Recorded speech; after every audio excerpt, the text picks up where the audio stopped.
नमस्कार दोस्तों। जैसा कि मैंने आपको बताया था, हमने पिछले अपने वीडियो में डिस्कस किया था बायोलॉजी के सिलेबस को, और हमने बताया था कि हम इस नई साल के साथ में आपके साथ बायोलॉजी का कोर्स स्टार्ट करने वाले हैं। और ये आपका जो केमिस्ट्री की क्लासेस जो चल रही हैं उनके पैरेलल ही चलेगा, यानी साथ साथ में कोशिश करें कि ज़्यादा से ज़्यादा वीडियो बना पाएँ, इसकी भी और केमिस्ट्री की भी। केमिस्ट्री बायोलॉजी साथ साथ में चलेगा, इसके साथ ही आपको PYQ भी देते चलेंगे। जो प्रीवियस ईयर क्वेश्चन पेपर हैं उनके क्वेश्चंस को डिस्कस करेंगे, क्योंकि वो बहुत ज़्यादा इंपॉर्टेंट है। ये भी इम्पोर्टेंट है क्योंकि एक बार तो सबको पढ़ना ही पड़ता है, और जिस लेवल से हम पढ़ने वाले हैं वो बहुत अच्छा लेवल है, डिटेल है, और फैक्ट भी कोशिश करेंगे कि आपको कम से कम दिए जाएं, क्योंकि फैक्ट तो रहेंगे लेकिन कोशिश करेंगे कम से कम फैक्ट हो ताकि आपको याद रह सकें। ठीक है, तो आज हम शुरू करने वाले हैं हमारी बायोलॉजी की पहली क्लास। और जैसा कि मैंने बताया था कि हमारे 6 चैप्टर हैं 9th क्लास में, 6 चैप्टर हैं 10th क्लास में। तो 9th क्लास का बायोलॉजी का जो पहला चैप्टर है वो है जीवन की मूलभूत इकाई। ठीक है, जीवन की मूलभूत इकाई है कोशिका। तो इसके बारे में हमारा पहला चैप्टर है। अच्छा, बायोलॉजी का मैं शुरू करने से पहले बताता हूँ बायोलॉजी के जो जनक है, अगर बेसिक क्वेश्चन है कभी आ जाए तो बायोलॉजी के जनक है अरस्तु, या इंग्लिश वाले इसको एरिस्टोटल बोलते हैं। ठीक है, और इसके बाद अगर बॉटनी जूलॉजी की बात करी जाए तो बॉटनी के हैं, यानी कि पादप विज्ञान के, और जूलॉजी के। जूलॉजी यानी कि जंतु विज्ञान के जनक जो हैं अरस्तु ही हैं, परंतु ये जो बॉटनी है इसके जनक है थियोफ्रेस्टस।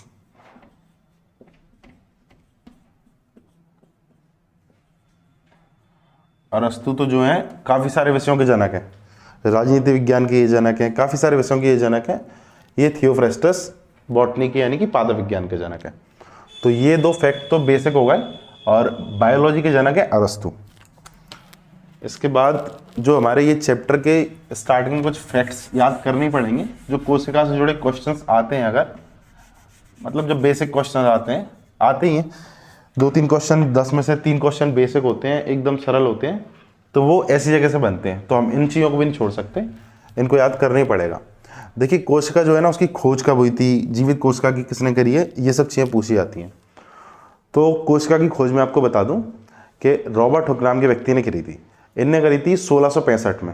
इनने क्या किया था कि पेड़ होता है ना, उसकी छाल ली थी, एक पेड़ की इनने छाल ली थी, और उस छाल की पतली सी स्लाइस काट के, जिसको सूक्ष्मदर्शी में देखा जा सकता है, उसमें इनने देखा था। और वो जो माइक्रोस्कोप था, सूक्ष्मदर्शी था, वो भी इनका खुद का बनाया हुआ था, क्योंकि उस टाइम तक सूक्ष्मदर्शी का आविष्कार नहीं हुआ था।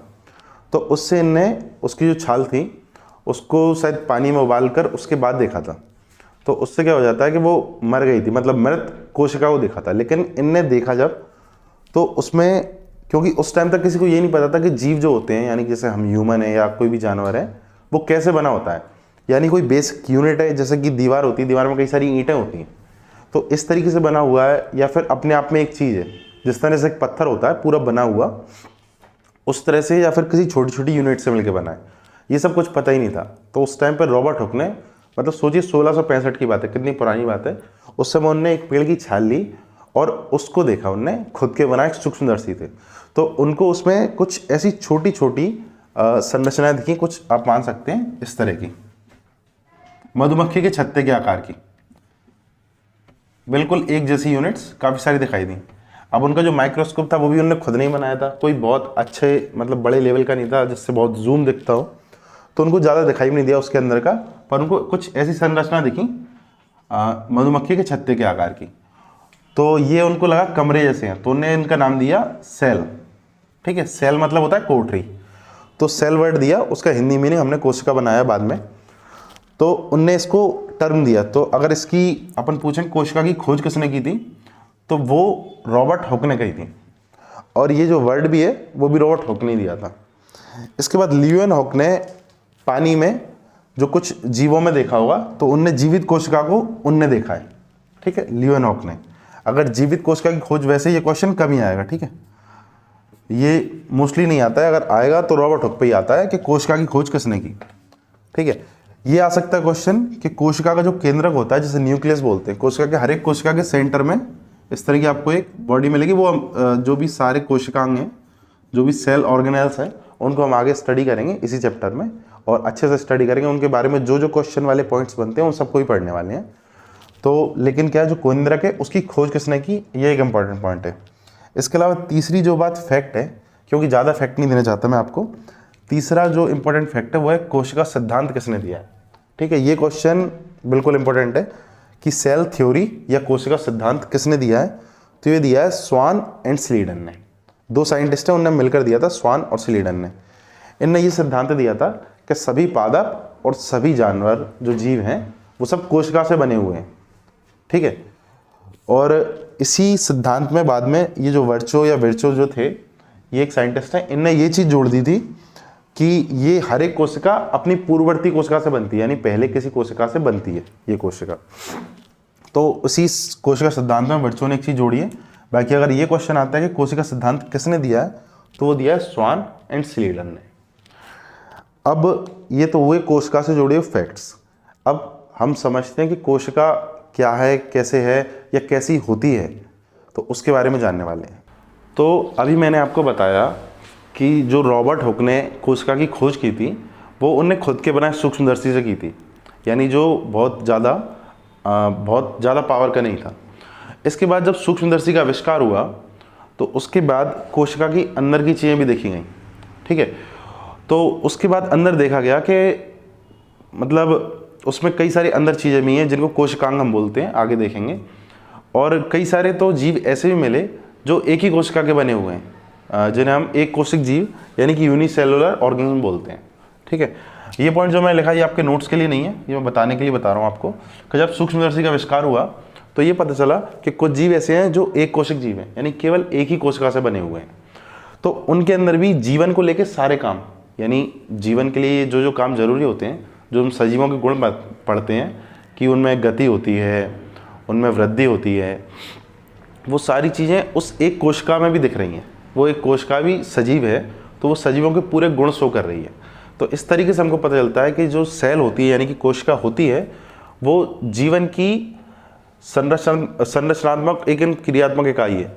यानी कि अगर कोई भी आप बड़े से बड़े जीव को भी ले लो तो उसमें बेसिक जो स्ट्रक्चर है ना, जो रिपीट हो रहा है, यानी जो रिपीट हो रहा है, बार बार आ रहा है, जिससे मिलकर वो पूरा ऑर्गेनिज्म या वो जीव बना हुआ है, वो एक सेल ही है, एक कोशिका ही है। ठीक है, तो इसलिए ये संरचनात्मक इकाई यानी जो संरचना बनी हुई है उसकी जो बेसिक इकाई है वो सेल है। इसके बाद क्रियात्मक इकाई यानी कि सबसे छोटी चीज़ जो अपने आप में क्रियाशील है, अपने आप में क्रियाशील है। ठीक है, वो सेल है। और इसका प्रूफ सबसे पहले तो हमको एक कोशिक जीव यानी कि यूनिसेलुलर ऑर्गेनिज्म से मिल ही जाता है, क्योंकि वो अकेले ही एक कोशिका से बने हुए हैं। उसमें जीवन को लेकर जितनी भी सारी क्रियाएं वो सब चल रही हैं। अब सोचिए कि एक कोशिका के अंदर ऐसी ये क्या चीज़ें हैं कि जिसके अंदर ये सारी चीज़ें चल रही हैं। मतलब जो जीवन वाले पूरे कैरेक्टर जो एक बड़ा जीव शो करता है वो एक छोटा जीव भी शो कर रहा है। मतलब उसका भी कहीं से खाना चलता होगा, जो खाना खाता होगा उसमें से कुछ ना कुछ एक्सक्रीट भी करता होगा, बाहर भी निकालता होगा, है ना। तो जो भी ऑक्सीजन लेना है उसको या किस तरह से उसका श्वसन चल रहा है, किस तरह से क्या चल रहा है, वो सारी क्रियाएं भी उसके अंदर चल रही हैं। वो कहीं ना कहीं प्रजनन भी करता होगा, तब जाके उसकी स्पीसीज बची हुई है। तो वो सब चीज़ें कैसे चल रही हैं उसको समझने के लिए जो इलेक्ट्रॉन माइक्रोस्कोप से हमने उन अंगों को देखा और समझा कि जो अंग होते हैं इसके अंदर, कोशिका के अंदर जो अंग होते हैं छोटे छोटे, उनको कोशिका अंग समझिए। ये वर्ड जो है ना कोशिका प्लस अंग से बना हुआ, कोशिकांग हम बोलते हैं, या इसको इंग्लिश में सेल ऑर्गेनेल बोलते हैं। तो ये जो कोशिकांग होते हैं इनके द्वारा हो रहा है। जो कोशिकांग होते हैं वो अलग अलग कोशिकांगों का अपना एक विशिष्ट कार्य होता है। जैसे कि प्लाज्मा मेम्ब्रेन इधर पे लिखा हुआ है, ये प्लाज्मा झिल्ली, केंद्रक और कोशिका द्रव। इसके अलावा भी काफ़ी सारे कोशिकांग हैं, पर ये 3 मेजर कोशिकांग हैं जो आपको कोई भी सेल हो, मतलब किसी भी जानवर की हो, किसी भी पेड़ पौधे की हो, कोई कवक की हो या किसी भी चीज़ की जो कोशिका होती है, ये 3 कैरेक्टर ना आपको हर जगह देखने को मिलेंगे। ये वो 3 बेसिक कैरेक्टर हैं। इसके अलावा भी काफ़ी सारे ऑर्गेनेल हैं जो मोस्टली सेम मिलते हैं, पादप कोशिकाओं में, जंतु में, सभी में वो सेम मिलते हैं।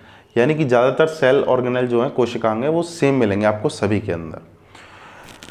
तो उसके बाद क्या है, जो कोशिकांग हैं ये 3 मेन कोशिकांग हैं। तो पहले हम इन तीनों के बारे में पढ़ेंगे और इसके बाद जो अन्य हैं जैसे कि एंडोप्लाज्मिक रेटिकुलम हुआ, गोल्गी बॉडीज़ हुआ, तो वो सब के बारे में हम उसके बाद में पढ़ेंगे और एक एक के गुण देखते जाएंगे। कोशिका के बारे में पढ़ लिया हमने। कोशिका से जुड़े जो फैक्ट्स जो थे ज़रूरी वो हमने पढ़ लिए। इसके बाद हमने जाना कि कोशिका जो है जीवन की संरचनात्मक इकाई और क्रियात्मक इकाई है। ठीक है, ये लाइन को जरूर आप नोट्स बना लेना, लास्ट स्लाइड में था आपके लिए। और मैंने समझा दिया आपको किस तरह से संरचनात्मक इकाई है और किस तरह से क्रियात्मक इकाई है। ठीक है, इंग्लिश में इसको बोलते हैं functional unit of life and structural unit of life. ठीक है, और चैप्टर का नाम है फंडामेंटल यूनिट ऑफ लाइफ। तो ये सभी कोशिका ही है। अब समझते हैं कि कोशिका का संरचनात्मक संगठन क्या है, यानी कि सेल का स्ट्रक्चरल कंपोजिशन। ठीक है, तो इसको समझते हैं। इसमें क्या क्या है, जैसे कि मैंने आपको पहले पॉइंट में भी बताया था कि प्रत्येक कोशिका में ये 3 चीज़ें तो आपको मिलेंगी ही मिलेंगी, प्लाज्मा झिल्ली, केंद्रक और कोशिका द्रव्य। यानी कि देखो, इंग्लिश वालों के लिए मैं इंग्लिश बोलता जा रहा हूँ, अब सब जगह पूरा लिख तो नहीं सकते, थोड़ा सा अलर्ट रहें, बैठें। मैं हर चीज़ को इंग्लिश में बोल देता हूँ एक बार। ठीक है, तो प्रत्येक कोशिका, चाहे वो कोशिका किसी जीव के अंदर हो, किसी बहुत छोटे जीव जंतु के अंदर हो, किसी बैक्टीरिया में हो, किसी मल्टी सेलुलर ऑर्गेनिज्म में हो, किसी में भी हो, उसमें ये 3 चीज़ें आपको मिलनी ही मिलनी है। मतलब ऐसा किसी में भी नहीं होगा कि आपको ये चीज़ें ना मिलें। एक है प्लाज्मा झिल्ली यानी कि प्लाज्मा मेम्ब्रेन, न्यूक्लियस और साइटोप्लाज्म। ठीक है, कोशिका के अंदर जो भी द्रव्य या जो पानी वानी भरा रहता है, माल मटेरियल, उस सबको बोलते हैं अपन साइटोप्लाज्म। ठीक है, ये 3 चीज़ें तो मिलनी मिलनी है। इसके बाद अदर जो अन्य जो कोशिकांग हैं वो कुछ कहीं मिलते हैं नहीं मिलते। जैसे पादप में आपको कोशिका झिल्ली जो होती है ना, ये प्लाज्मा झिल्ली, इसके बाहर एक सेल वॉल यानी कि कोशिका भित्ति भी मिलती है, लेकिन ये चीज़ एनिमल्स में नहीं मिलती है ना। तो ये पादप में मिलती है, और भी जैसे फंजाई में नहीं मिलेगी शायद, आपको एल्गी में मिल जाएगी ये चीज़, तो उनमें मिलती है। फंजाई में मिलती है, अलग पदार्थ काइटिन की बनी होती है। ये सब चीज़ें क्वेश्चन आते हैं और आगे बढ़ेंगे तो बता देंगे, अभी चिंता ना करें इस चीज़ की। शुरुआत करते हैं हमारे पहले कोशिकांग यानी कि प्लाज्मा झिल्ली से। प्लाज्मा झिल्ली को कोशिका झिल्ली बोला जाता है। ठीक है, इंग्लिश में बोलते हैं प्लाज्मा मेम्ब्रेन या सेल मेम्ब्रेन। तो अब जो पॉइंट है ना, ये जरूर आप लिखते चलना। ठीक है, ये तो बेसिक सी बात है। ये जो मेम्ब्रेन है ना, कोई भी सेल जो होगी ना, जैसे पादप कोशिका होगी तो, या कोई भी सेल हुई, तो उसमें सबसे भारी परत यही बनती है। ठीक है, आउटर मोस्ट लेयर जो होती है सेल की, वो है प्लाज्मा झिल्ली। यानी कि किसी भी पदार्थ को, मतलब अंदर का मटेरियल अंदर बना रहे, बाहर का बाहर रहे, कुछ भी मिक्स अप ना हो जाए, मैसअप ना हो जाए उनका, तो उस चक्कर, मतलब उस काम के लिए है प्लाज्मा मेम्ब्रेन। ठीक है, जो बाहर की चीज़ों को बाहर रखती है, अंदर की चीज़ों को अंदर रखती है। हालांकि चीज़ों का आवागमन होता है अंदर, क्योंकि कुछ माल बाहर से अंदर आना है, इम्पोर्ट होना है, एक्सपोर्ट होना है, वो सब चलेगा। लेकिन वो सब कैसे चलेगा, उसमें भी वो डिसाइड करती है, ये प्लाज्मा मेम्ब्रेन की एक और खासियत जो है कि ये डिसाइड करती है कि कौन सी चीज़ अंदर आनी है, कौन सी चीज़ बाहर जानी है। अब इतनी छोटी सेल सोचिए, मतलब जैसे एक ह्यूमन भी, मतलब लाखों भी तो नहीं, करोड़ों अरबों सेलों से बना हुआ, इतनी छोटी सेल भी, सेल मेम्ब्रेन जो है, इतनी छोटी सेल के अंदर इतनी छोटी सेल मेम्ब्रेन, वो ये सब कैसे डिसाइड कर रही है, या फिर कौन से लॉज हैं फिजिक्स के, केमिस्ट्री के, जो वहाँ पर वर्क कर रहे हैं। तो उन सब चीज़ों को हम आगे समझने वाले हैं, जैसे कि विसरण हुआ और भी चीज़ें जो हैं। तो ये जो प्लाज्मा झिल्ली होती है, मैंने बताया, ये डिसाइड करती है कि कौन सी चीज़ अंदर आएगी या कौन सी चीज़ अंदर नहीं आएगी, कौन सी चीज़ बाहर जाएगी या नहीं जाएगी। इस कारण से इसको बोलते हैं वर्णात्मक पारगम्य झिल्ली, यानी कि सिलेक्टिवली परमिएबल मेम्ब्रेन। ये सिलेक्ट करती है कि परमिएबिलिटी यानी पारगमन किसके लिए रहेगा, किसके लिए नहीं रहेगा। ठीक है, तो बड़ा अच्छा काम करती है, ट्रैफिक व्यवस्था जैसा बनाए रखती है, किसको जाना है किसको नहीं आना है, रोक देती है, वो सब कर देती है। तो क्वेश्चन ये होता है कि कोशिका के अंदर और बाहर पदार्थों की गति होती कैसे है। यही जो काम है इसका, सिलेक्टिवली परमिएबल वाला, वो कैसे चल रहा है। तो अलग अलग चीज़ों के लिए अलग अलग रूल्स हैं। अब जैसे गैसों का आदान प्रदान देखते हैं, और ये क्वेश्चन आ सकता है कि कोशिका के अंदर और बाहर जो गैसों का आदान प्रदान होता है वो किस विधि के द्वारा होता है, तो वो होता है विसरण के द्वारा। विसरण यानी कि डिफ्यूजन। डिफ्यूजन का मतलब ये होता है कि कोई भी चीज़ बिना एनर्जी के उच्च सांद्रता से निम्न सांद्रता की ओर ट्रांसफर होती है। यानी उसका कंसंट्रेशन अगर एक जगह है, मतलब सिमिलरली आप ये समझ सकते हैं, जैसे कि अगर एक ही बकेट है, मतलब सोचिए आप, छोड़ 2 टंकियां हैं आपके छत पर, आपने उनमें यहाँ पर एक पाइप लगा रखा है, उन्हें कनेक्ट कर रखा है। तो अगर इसमें यहाँ पे पानी ज़्यादा होगा, इसमें कम होगा, और ये अगर पाइप जो है वो ओपन है, लो अपन ने पाइप ओपन कर दी है, तो ये पानी जो है इसमें देखो पानी का लेवल मैं बना दे रहा हूँ ये है, ठीक है, और इसमें ये पूरे पानी भरा हुआ है। तो ये पानी अपने आप यहाँ से ट्रांसफ़र होने लगेगा, ट्रांसफ़र होते होते वहाँ तक जाएगा जहाँ पे ये दोनों बराबर नहीं हो जाते, ठीक है। तो ये चीज़ अपने आप ही चल रही है। अगर यहाँ पे तो क्या अपन ने पाइप लगा रखा है, खुला है, कनेक्शन है। अगर यहाँ पे कनेक्शन ना हो और इसके बीच में केवल एक मेम्ब्रेन हो, ये पूरा एक ही बर्तन हो, यहाँ पे एक मेम्ब्रेन लगाएं, वो सिलेक्टिवली परमिएबल हो, यानी कि वो इस चीज़ को ट्रांसफ़र कर सकती है, बस उसमें मतलब पार हो सके उससे। तो जैसे कि अपनी सेल मेम्ब्रेन है, तो ये अपने आप ट्रांसफ़र होता रहेगा उच्च सांद्रता, यानी जहाँ पे उसका घनत्व तो किसी भी चीज़ का ज़्यादा है वहाँ से निम्न सांद्रता की ओर जिस चीज़ का घनत्व ज़्यादा है वो चीज़ यहाँ से ट्रांसफ़र होकर यहाँ पहुँच जाएगी। अब मान के चलिए अपनी ये सेल है, सेल बनाते हैं अपन, ठीक है, जो चीज़ के बारे में बता रहे हैं उसी चीज़ को बनाते हैं। मान के चलिए ये आपकी एक कोशिका है, ठीक है, इसके अंदर ये न्यूक्लियस है, वैक्यूल, बाकी माल मटेरियल जो भी है वो सब है। इसके बाहर का ये एरिया है, ये एक्स्ट्रा सेलुलर एरिया है इसके बाहर। तो अगर कार्बन डाइऑक्साइड जैसे मान के चलिए इसके अंदर भी वो सारी क्रियाएं चल रही हैं जो जीवन वाली हैं, तो इसके अंदर जो मेटाबॉलिज्म चल रहा है ना, उससे इसके अंदर भी कार्बन डाइऑक्साइड बननी है। तो जैसे जैसे वो कार्बन डाइऑक्साइड बनती जाएगी बनती जाएगी बनती जाएगी, तो कार्बन डाइऑक्साइड का घनत्व तो इसके अंदर हो जाएगा ज़्यादा, ठीक है, जबकि बाहर है कम। तो अपने आप कार्बन डाइऑक्साइड इसमें से निकलकर प्लाज्मा मेम्ब्रेन से बाहर आने लगेगी। और जिस तरह से जो ऑक्सीजन का ट्रांसफर चलता है हमारी बॉडी में, हर एक जानवर में किसी न किसी तरीके से चलता ही है। तो ऑक्सीजन का, अब जैसे यहाँ पे ऑक्सीजन यूज़ हो रही होगी जब कार्बन डाइऑक्साइड बन रही है, तो ऑक्सीजन हो जाएगी यहाँ पे कम, ऑक्सीजन यहाँ पे ज़्यादा हो जाएगी। तो ऑक्सीजन यहाँ से अंदर जाएगी और कार्बन डाइऑक्साइड यहाँ से बाहर निकलेगी। इस तरह से अपने आप क्रिया चलेगी। तो इस तरह से जो भी गैसेस का ट्रांसफ़र होता है, चाहे वो एनिमल्स में हो, चाहे पेड़ों में हो, किसी में भी हो, किसी भी प्रकार का गैसेस ट्रांजेक्शन जो होने वाला है, गैसों का आदान प्रदान होने वाला है, वो होता है विसरण के द्वारा, यानी कि डिफ्यूजन के द्वारा, ठीक है। तो ये तो एक चीज़ आपकी हो गई कि गैसों का आदान प्रदान कैसे हो रहा है। इसके बाद अगर पानी के आदान प्रदान की बात करें हम, तो ये पानी वाला जो मैटर है ना, यहाँ पे काफ़ी सारे क्वेश्चन बन जाते हैं। अब वो कैसे बनते हैं बताता हूँ आपको, ये हटा दे रहा हूँ मैं। देखिए पानी का जो आदान प्रदान है ना,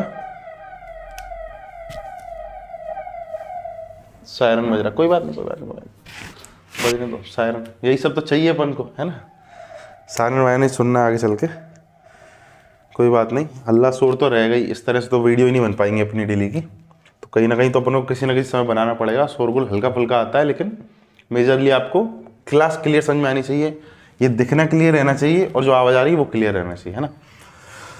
तो मैं बता रहा था कि पानी का जो आदान प्रदान होना है, वाटर का, H2O का, ठीक है। आप साइंस के स्टूडेंट है तो इस तरह से लगा करें पानी को, ठीक है। साइंस पानी का जो आदान प्रदान होना है वो भी आप ये मान सकते हैं कि विसरण के द्वारा ही हो रहा है, लेकिन पानी का जो विसरण होता है, डिफ्यूजन जो होता है, वो एक स्पेशल केस है।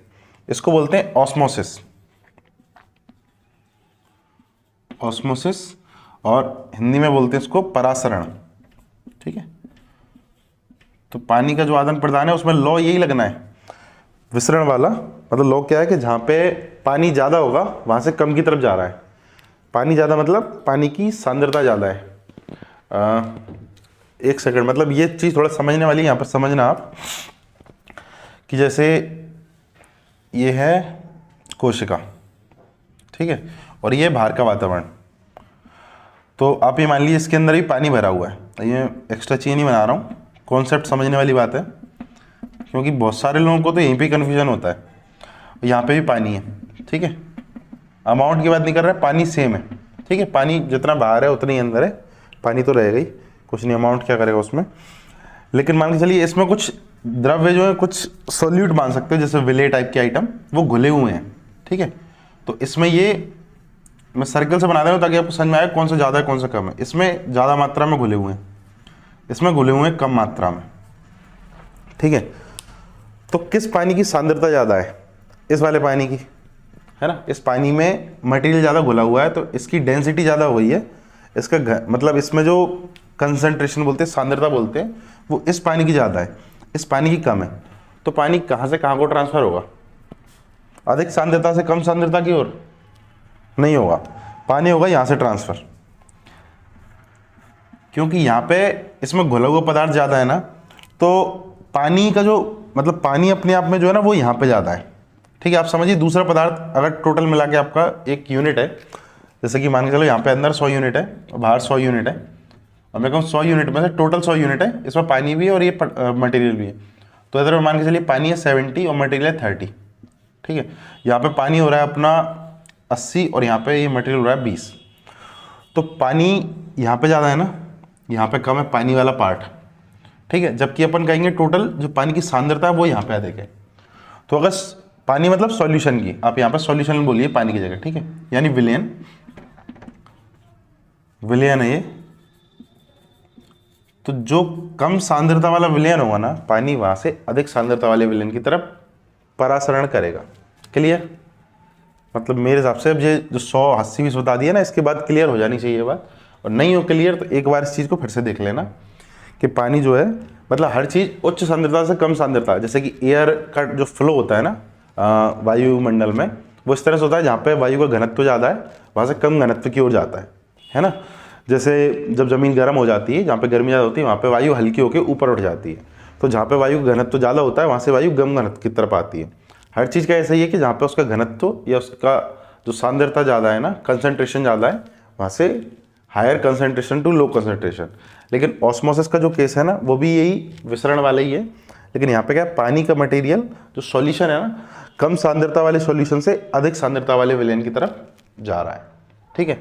ये चीज़ आपको क्लियर रहनी चाहिए, क्योंकि अभी हम समझने वाले हैं 3 प्रकार के विलयन, और उनमें जो हमारी कोशिका होती है वो किस प्रकार से रिएक्ट करती है, बर्ताव करती है, उस चीज़ को समझने वाले हैं। तो उसके लिए आपको ये चीज़ समझ में आना जरूरी है। तो जैसा अपन ने अभी समझा था परासरण को, कि परासरण विसरण का ये केस है जो पानी के बारे में, ठीक है। तो परासरण की जो डेफिनेशन देखो, आप जब मेरे से पढ़ते हैं तो उसके बाद एक बार किताब भी पढ़ लिया करो प्लीज़। आप अपने पास किताब को रखें, एनसीईआरटी बुक को, और पढ़ लिया करें, आपको डबल ट्रिपल समझ में आएगा इससे, ठीक है। क्योंकि आप एक बार पूरी रीडिंग ना मैं इधर बोल सकता हूँ, नहीं तो वीडियो बहुत लेंदी हो जाएगा, और ना मैं पूरा लिख सकता हूँ, ठीक है। लेकिन जो बेसिक है आपके नोट्स बनाने के लिए ज़रूरी है, उतना उतना मैं लिखता जा रहा हूँ, और बाकी जितना समझाना जरूरी है उतना मैं बराबर से समझा भी रहा हूँ।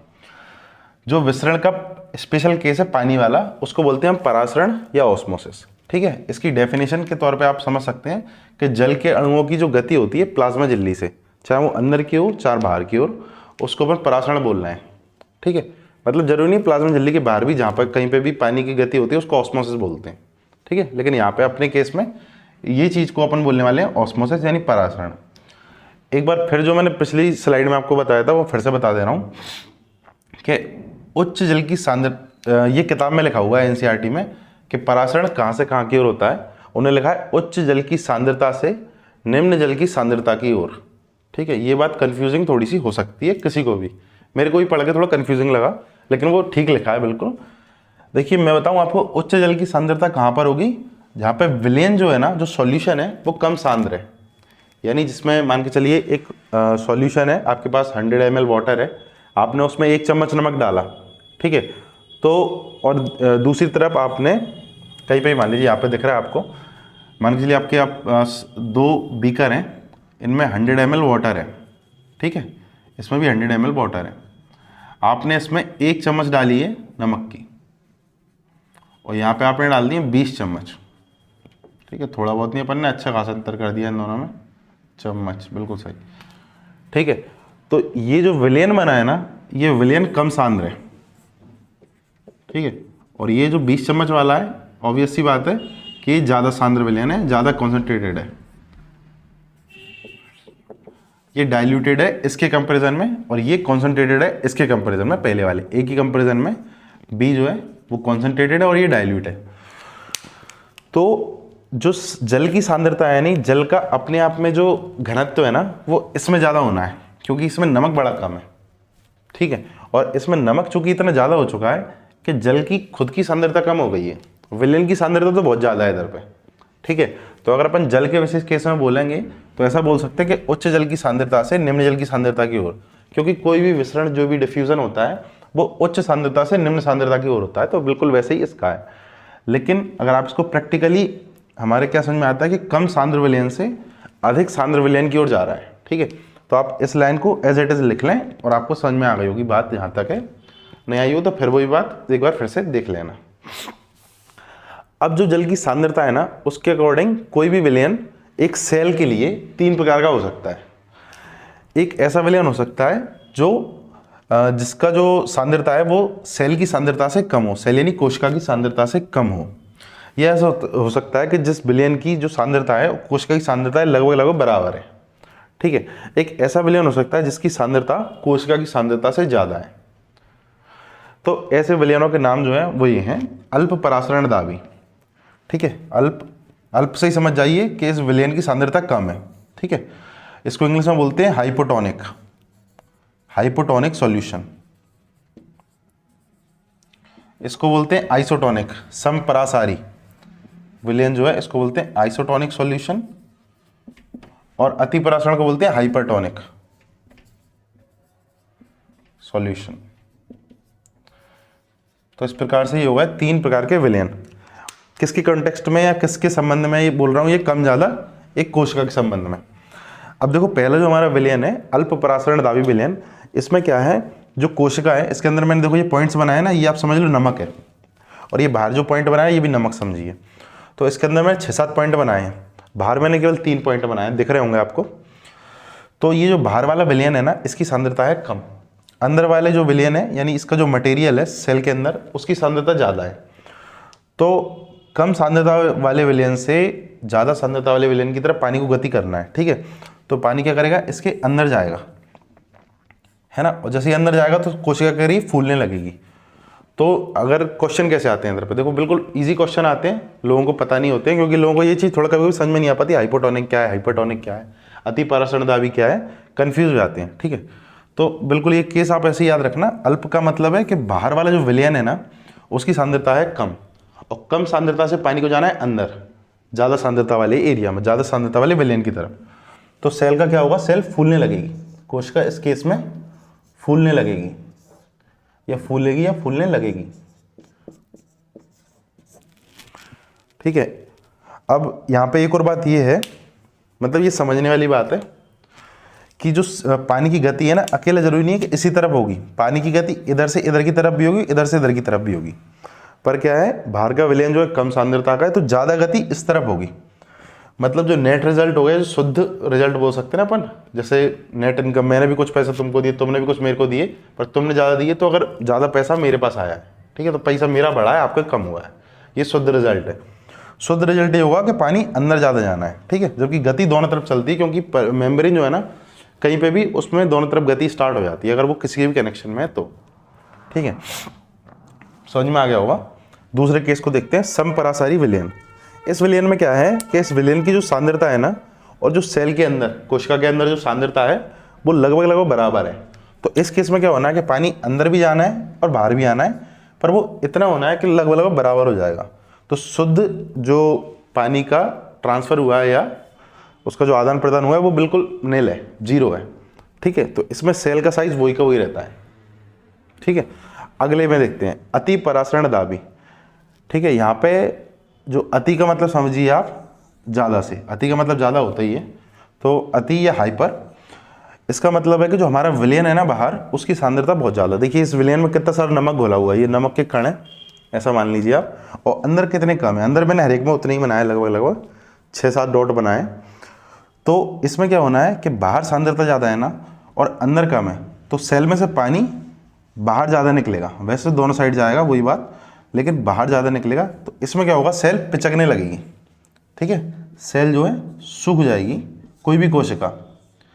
अगर इस चीज़ का आप प्रैक्टिकल करके देखना चाहते हैं तो आपके घर पे किशमिश होंगी, किशमिश दाख बोलते हैं इसको, आप उसको करके दे सकते हैं। जैसे कि और करके देखा ही होगा, जैसे हम किशमिश पानी में कभी गलाई होंगे आपने, तो अगले दिन किशमिश फूल जाती हैं, है ना, क्योंकि उसके अंदर पानी चला जाता है।